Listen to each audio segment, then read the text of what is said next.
Assalamualaikum warahmatullahi wabarakatuh. Alhamdulillahirabbil alamin wa bihi nasta'in ala umurid dunya waddin. Asyhadu an la ilaha illallah wahdahu la syarikalah wa asyhadu anna Muhammadan abduhu wa rasuluhu la nabiyya ba'dah. Allahumma shalli wa sallim wa barik ala nabiyyina al-karim wa imamina al-azim Muhammadin wa ala alihi wa sahbihi wa ummatihi ajma'in. Puji syukur kita aturkan kehadirat Allah Subhanahu wa taala yang telah mengizinkan kita pada pagi hari ini untuk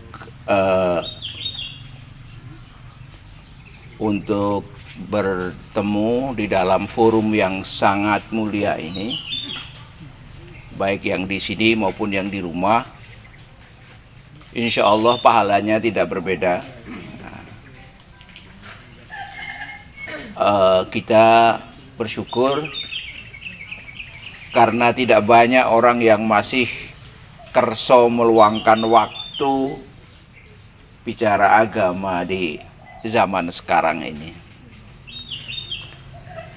Jadi kita bersyukur kita dipilih oleh Allah, ditakdirkan oleh Allah termasuk orang-orang yang suka belajar agama Islam.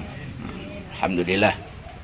Yang kedua, sholawat dan salam semoga selalu terlimpah kepada pemimpin agung kita Nabiullah Muhammad sallallahu alaihi wasallam, kepada para sahabatnya, kepada para pengikutnya dan umatnya semuanya.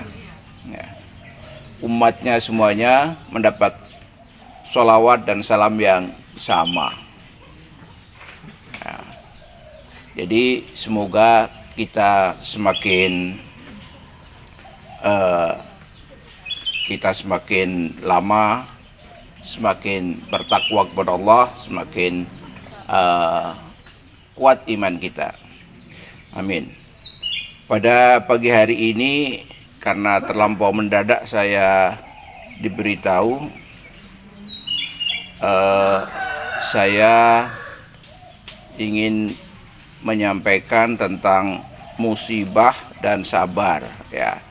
Sudah pernah saya sampaikan beberapa waktu lalu, tapi kayaknya sih sudah banyak yang lupa, ya.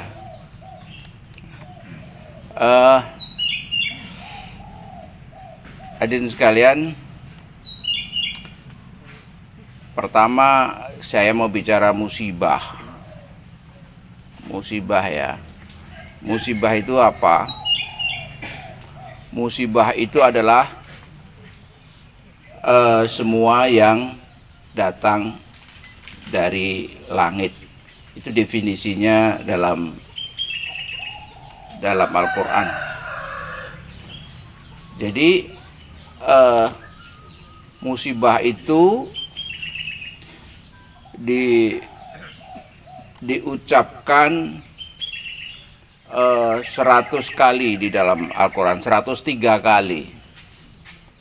Jadi setiap juz kira-kira 3,5 kali kita ketemu kata musibah, ya.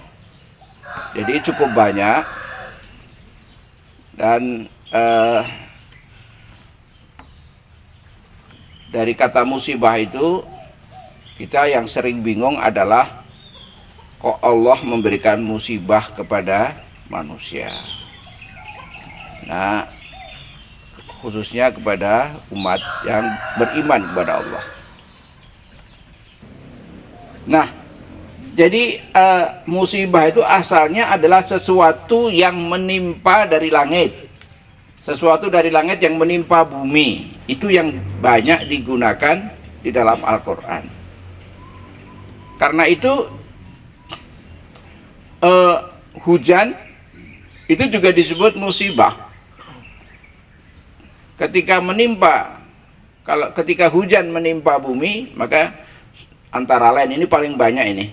Surat Al-Baqarah ayat 19 dan surat Ar-Rum ayat 48. Menggunakan hujan dengan kata aswaba.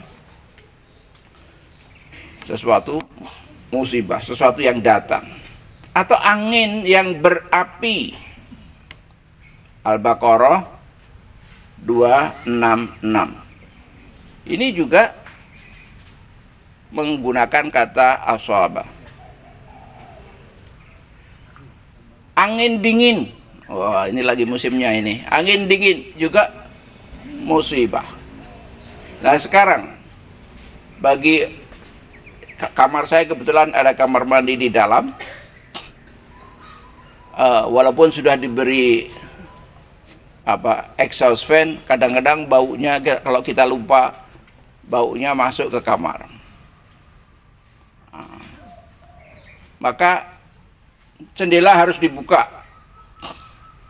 Nah, kalau kita lupa nutup, dingin kan?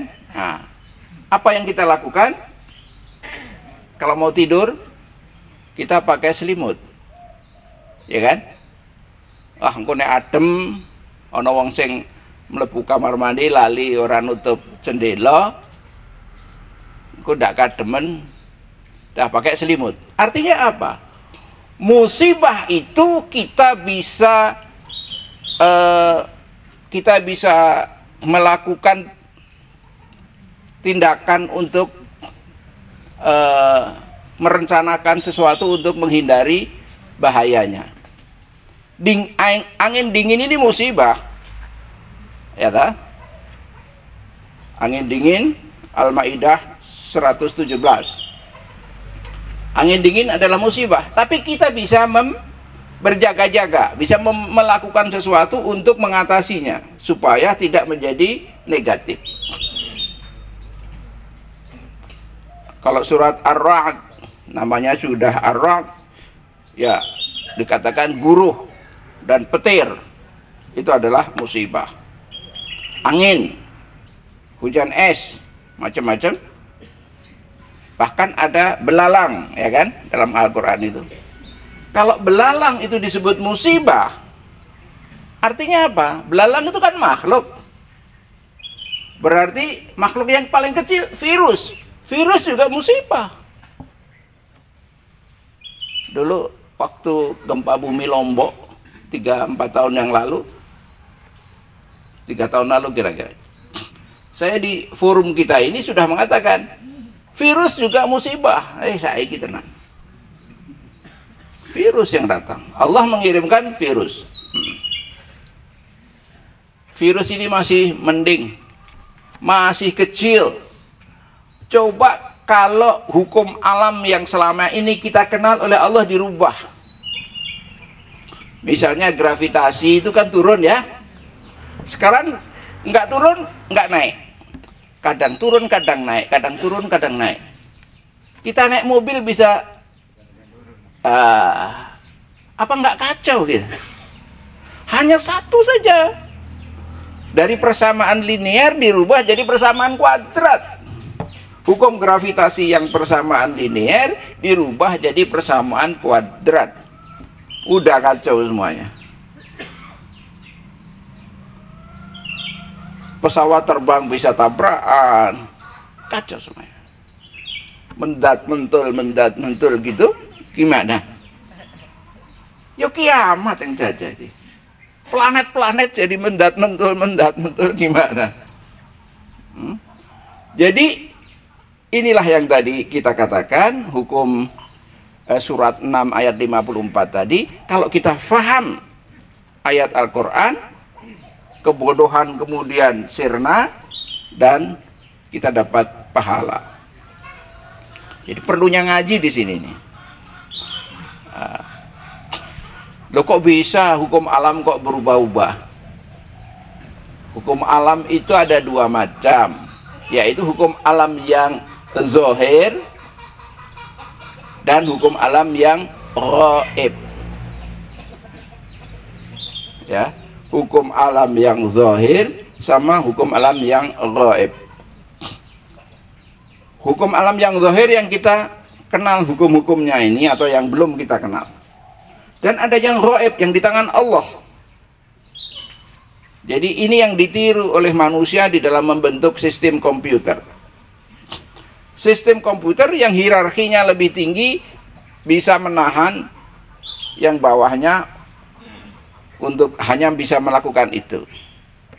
Kayak kalau kita kehabisan pulsa, nggak bisa buka Detik News, nggak bisa buka YouTube, tapi kalau buka webnya si providernya bisa untuk beli pulsa, ya bisa.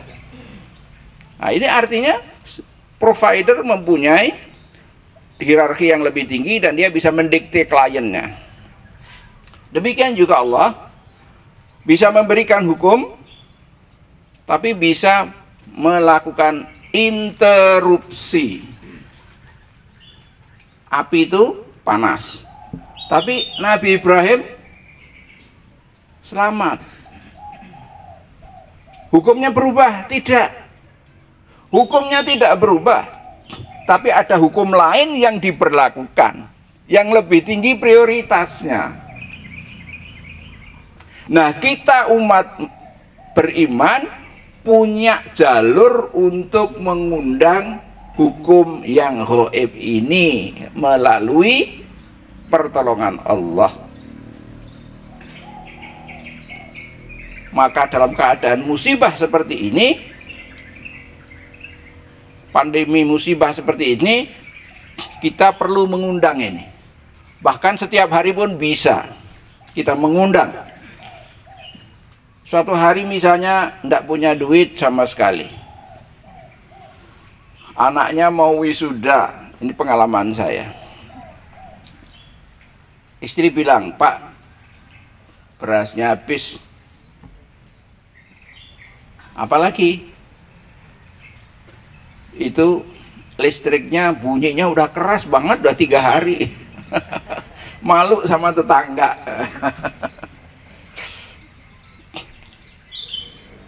Padahal saya nggak punya uang sama sekali. Yang kau nyuwun Gusti Allah, saya bilang gitu. Nyuwun Gusti Allah. Saya berangkat ke masjid maghrib, pulang ditagih. Mana Pak? Loh, oh, aku masjid ya. Tak kira kok ATM. Aisyah datang ke masjid lagi. Nanti Pak, oh kok masjid ya? Turun nang ATM. Ora apa-apa, aku wis nyuwun Gusti Allah. Ya ta? Habis sholat isya itu saya lupa sebenarnya. Kalau nggak punya duit itu lupa. Wong lanang biasa Bu, lali. Ini kan urusan ibu-ibu. Lupa ya, jagongan sama teman-teman. Di Pak D Daryanto kok raket. Oh, teng CIH. Wau Bude ditabrak motor, ning tabrak lari. Ya ta? Terus teng CIH. Kapan? Wau bar maghrib. Ya wis. Itu yang tukang nyapu. Tidak digaji tapi dia selalu menjaga kebersihan. Orangnya bersih sekali. Lah terus apa yang terjadi? Saya kepingin nolong. Baru ingat kalau nggak punya duit. Nah, kepingin tetulung agak kan randedit. Nek awake dhewe sing butuh ki sok lali. Nek wong liya itu lebih konkret di depan kita. Itu sifat laki-laki Bu, sifat baik itu. Jangan diomelin. Tugas jenengan cuma ngingatin aja. Jadi saya duduk lagi di masjid itu, sholat 2 rakaat. Kemudian saya berdoa, duh Gusti Allah, panjenengan preso kawontenan kula. Kula nyuwun panjenengan cekapi. Enak loh? Ya Allah, panjenengan tahu keadaan saya, mohon dipenuhi. Kemarin tadi itu istri saya cuma perlu nggak sampai 500.000. Tapi sampai di rumah, selesai makan malam, ada orang ngetok pintu, tiba-tiba ada orang datang bawa amplop, ini untuk sampean Cak. Digawe apa iki? Biasanya orang titip uang ke saya adalah untuk zakat disampaikan ke mu'alaf atau yatim atau apa. Digawe apa iki? Digawe sapa wae, digawe sampean juga oleh. Loh, apa sih iki? Ikrare ya apa? Sampean tahun nulungi aku, tahun 77 biyen kuliahku sampean bayari. Lek waktu iku sampean gak bayari kuliahku, aku drop out. Sebab ayah saya baru aja meninggal. Masya Allah, tahun 77. Kuliah dia saya bayari 2 semester dan dia tinggal di rumah saya. Makan ya seanane. Itu sudah lupa, Bu. Siapa yang menggerakkan hati dia sehingga pada jam yang saya perlu duit dia datang? Ada maha sutradara di atas, maha penulis skrip di atas. Jadi saya cuma mengatakan panjenengan preso kawontenan kula nyuwun panjenengan cekapi. Yang datang dia bawa amplop, terus dia pulang ke Surabaya, buka isinya 2 juta. Saya cuma butuh 300.000, tapi yang datang 2 juta, 7 kalinya. Nah, ini kita punya senjata itu, dan bagaimana cara memancingnya, menghadapi musibah. Asik. Nah, musibah itu menimpa manusia di dalam Al-Quran kadang-kadang kebaikan disebut musibah juga, artinya turun dari langit. Tapi Al-Quran fokus kepada musibah yang buruk. Misalnya azab kepada kaum-kaum yang terdahulu. Jadi Al-Quran tadi bercerita tentang manusia, bercerita tentang Nabi Ibrahim. Apa cuma dongeng saja? Tidak. Kita tadaburi, oh ternyata Allah punya hukum lain yang bisa menginterupsi hukum zahir. Pertinya ini, gimana kita bisa seperti Nabi Ibrahim? Karena disebut dalam Al-Quran jadi contoh, gimana kita bisa juga seperti itu? Redaksinya gimana doanya? Nabi Ibrahim tidak minta dingin loh. Tidak ada ceritanya Nabi Ibrahim berdoa kan? Dia tawakal aja. Berarti tawakal. Syaratnya tawakal. Gandeng kita bukan Nabi Ibrahim, ya Ubay ngelatih ini punya apa? Pengaruh. Ya kita berdoa lah. Sejak kejadian itu doa saya yang tadi itu sangat saya sukai, sering kali saya ucapkan kalau situasinya kepepet. Baik. Nah, kepepet itu seberapa? Ada kalau tabungannya banker-banker kayak gini nih, wah menggarek SAM depositoku gitu, sudah merasa kepepet ya lah. Ada yang 10.000 aja tenang, ya lah. Dablek. Ya memang dablek itu perlu. Dablek lillahi ta'ala. Ya. Maaf ya, guyon dikit ya, pemirsa di rumah juga. Nah. Baik. Nah, ada 4 tujuan Allah memberi musibah.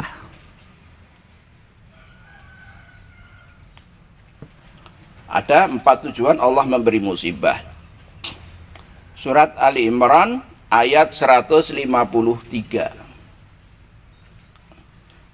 A'udzubillahiminasyaitonirrajim. Dan ingatlah ketika kamu lari dan tidak menoleh kepada seorang pun, sedang Rasul berada di antara kawan-kawanmu yang lain memanggil kamu.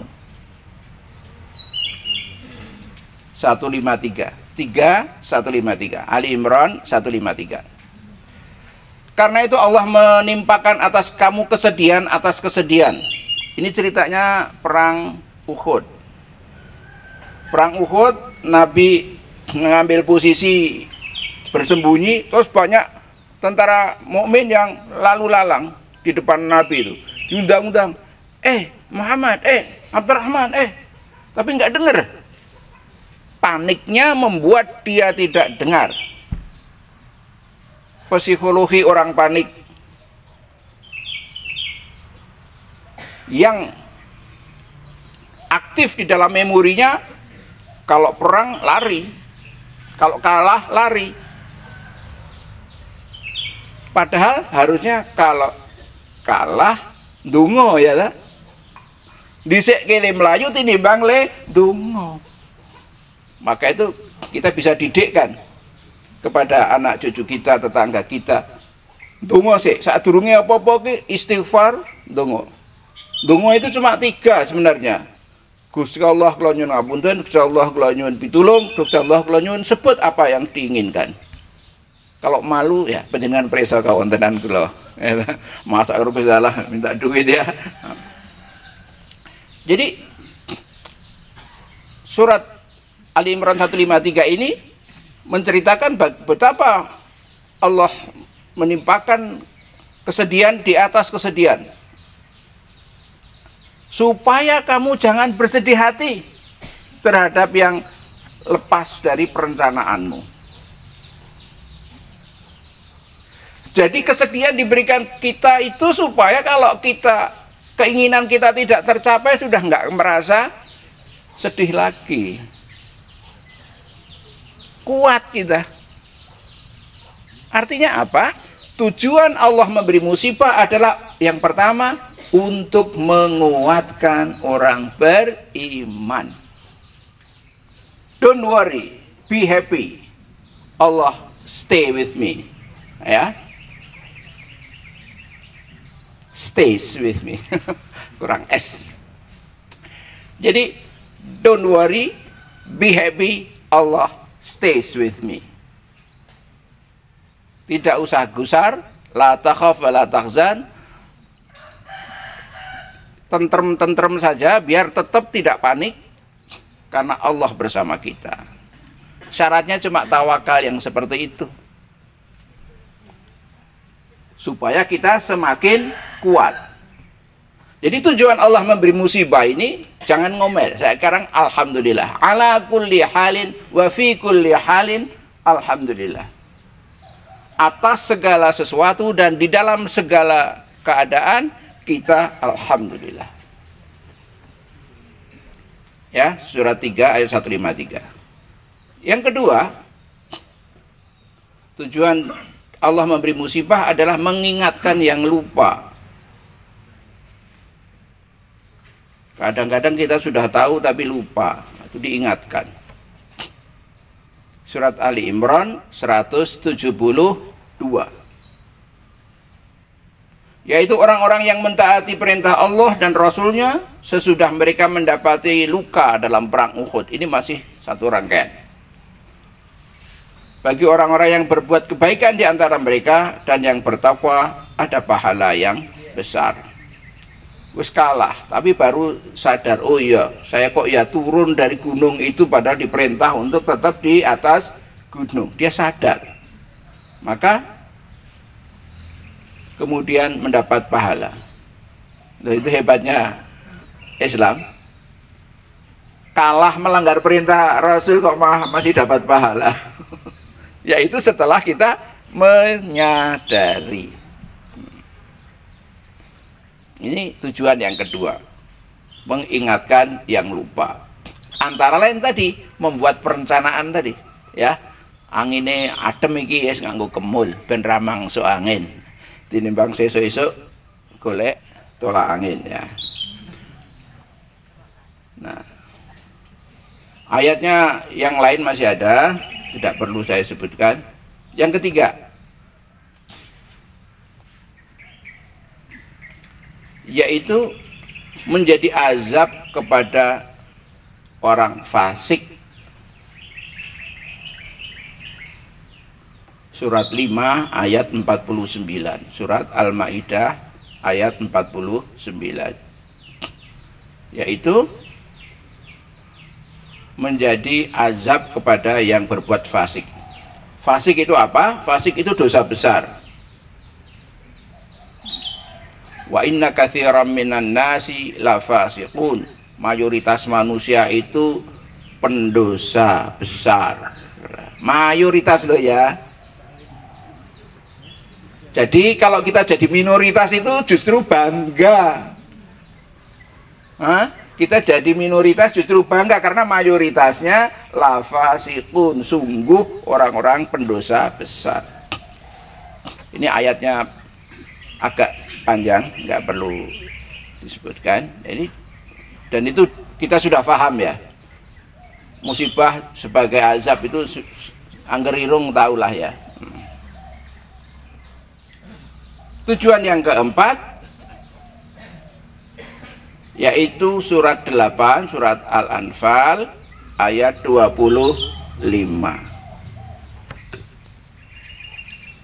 yaitu agar kita membuat perencanaan, agar orang mukmin membuat perencanaan apabila terjadi musibah. Ayatnya, wattaqu fitnatan la tusibanna alladhina zalamu minkum khassah wa'lamu annallaha syadidul iqab. Wattaqu, dan bukan bertakwa di sini, dan berhati-hati, berjaga-jaga. Berjaga-jagalah kalian fitnatan, pada fitnah. La tusibanna, yang tidak menimpa alladzina zalamu minkum khassah, yang tidak menimpa orang-orang yang zalim di antara kamu saja. Khassah, khusus. Jadi ada fitnah yang tidak menimpa orang zalim saja, orang mukmin kena. Wattaqu, dan berjaga-jagalah, buatlah perencanaan. Kita sudah belajar takwa dulu. Takwa itu 258 kali di dalam Al-Quran, yang 16 kali di dalam wazan waqo, yang selebihnya 242 kali di dalam wazan ittaqo, berjaga-jaga dengan sungguh-sungguh. Ya, ini udah tema lama ya. Kapan-kapan memang perlu diulang karena ini sangat penting.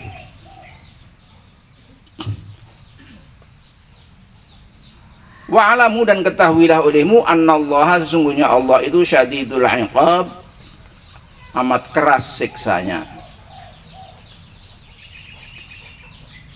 Jadi kalau tidak berjaga-jaga ya kena kowe. Jadi tadi kita sudah melihat definisi musibah, berarti kita tahu bahwa banyak hal yang harus kita persiapkan. Ya, banyak hal yang kita persiapkan. Misalnya sekarang di musim pandemi ini kita menyiapkan diri tentang kesehatan. Sekarang saya mau nyuwun preso ini. Kalau kita sakit, apa yang kita ingat pertama kali? Obatnya opo, iya enggak? Menurut ilmu kedokteran, obat yang paling baik itu apa? Obat yang paling baik itu tobat. Obat yang paling baik itu tobat. Apa itu tobat? Pantangannya dihindari. Wis ngerti hipertensi kok ya isih seneng asin. Ya dah. Contoh terlampir. Jadi setelah saya lakukan ini tobat, saya makan itu sekarang rada bertentangan dengan waktu kita kecil dulu, zaman isi angel sego. Kalau dulu kan kita tajin itu untuk anak bayi ya, supaya gizinya itu dimakan untuk anak kecil sing tua ngalah. Sekarang itu saya lakukan lagi, tapi karena nggak punya bayi terpaksa. Begitu mendidih dibuang tajinya supaya low karbo. Ya dah. Ini yang diabetes atau berpotensi diabetes terpaksa sudah pakai beras hitam Begitu mendidih, dibuang bayune, dipususi lagi, kayak dipususi, kasih 2 kali, buang airnya, baru digodhog lagi. Apa ora sepo? Pancen sepo. Ora golek enak kok mung golek wareg. Ngapusi wetenge dhewe. Bak-bak weteng. Ya. Karena sudah sepuh, bahkan tidak cuma sepuh, sudah sepah. Ya. Jadi kita harus berjaga-jaga. Berjaga-jaga pada semua keadaan. Pada hama tadi, belalang atau virus, ya. Sebenarnya kalau kita makan mentah, itu banyak makhluk hidup di dalam daun-daunan, dalam buah-buahan yang kita perlukan, bakteri yang kita perlukan. Karena yang bekerja di dalam tubuh kita bakteri, bukan kimia, ya. Yang bekerja di tubuh kita bakteri. Misalnya, ini anak saya yang insinyur kimia saja tidak mudeng. Bapak kok makannya probiotik sih? Probiotik itu apa? Bakteri, no.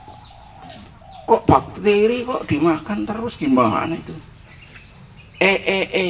Saya mau tanya, tubuh manusia itu memproduksi ratusan enzim dan hormon.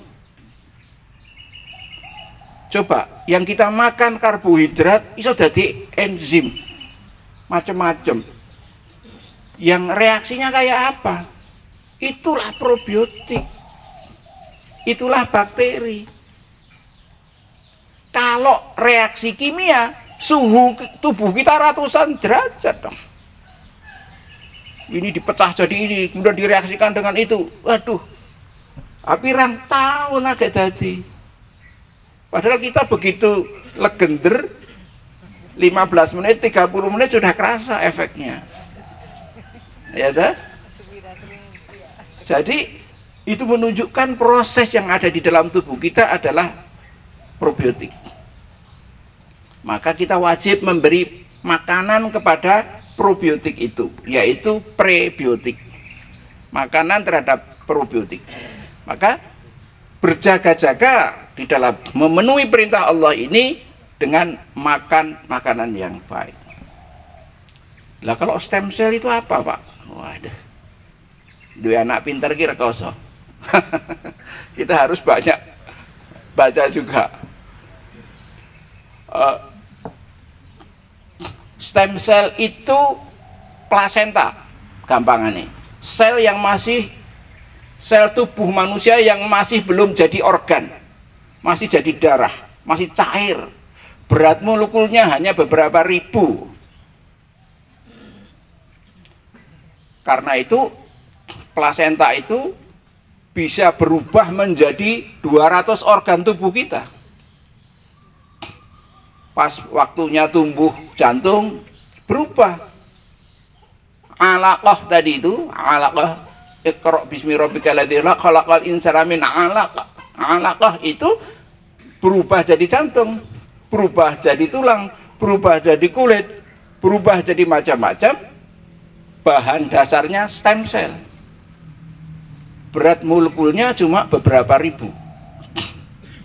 Pertanyaannya, sekarang kalau makan plasenta kan haram dan dilarang oleh hukum.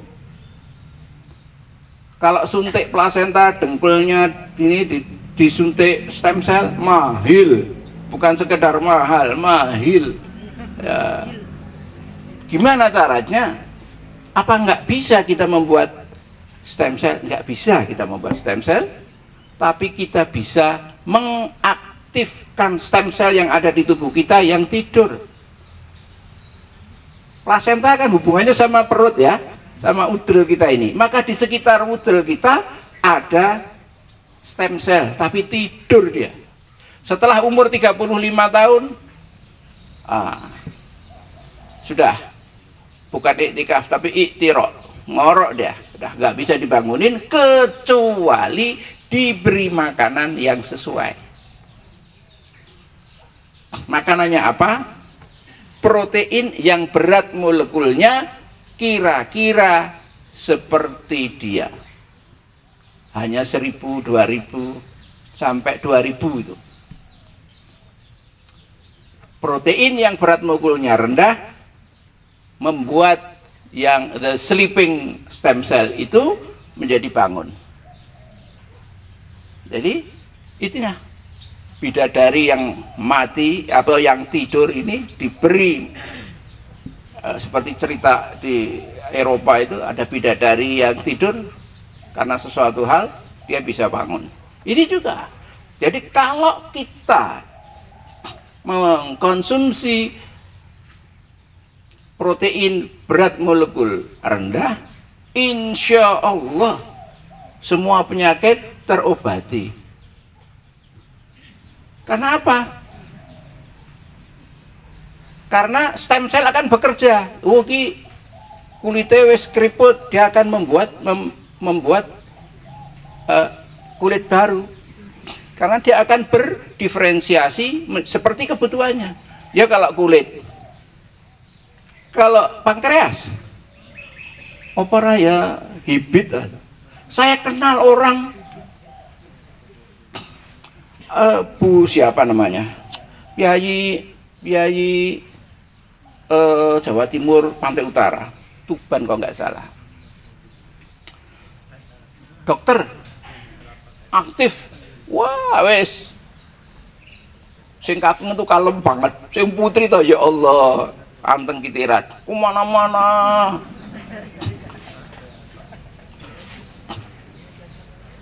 Akhirnya beliau kena gagal ginjal. Beliau kemudian karena ponakannya di Jepang, dikirimi sama ponakannya, dia makan itu. Tapi mahal sekali. Tapi ya dokter di duit. Cekak aus dia setiap hari meminum berapa gram ya? 6 itu sekitar 15 gram. Kalau konsentrasinya 50% berarti ya kira-kira 7 gram protein berat molekul rendah. 7 gram loh cuma. 7 gram per hari. 3 tahun sembuh, pankreasnya aktif lagi, ginjalnya aktif lagi. Karena apa? Stem cell-nya bangun, dapat makanan yang pas untuk dia, bangun, bermangan, berbiak.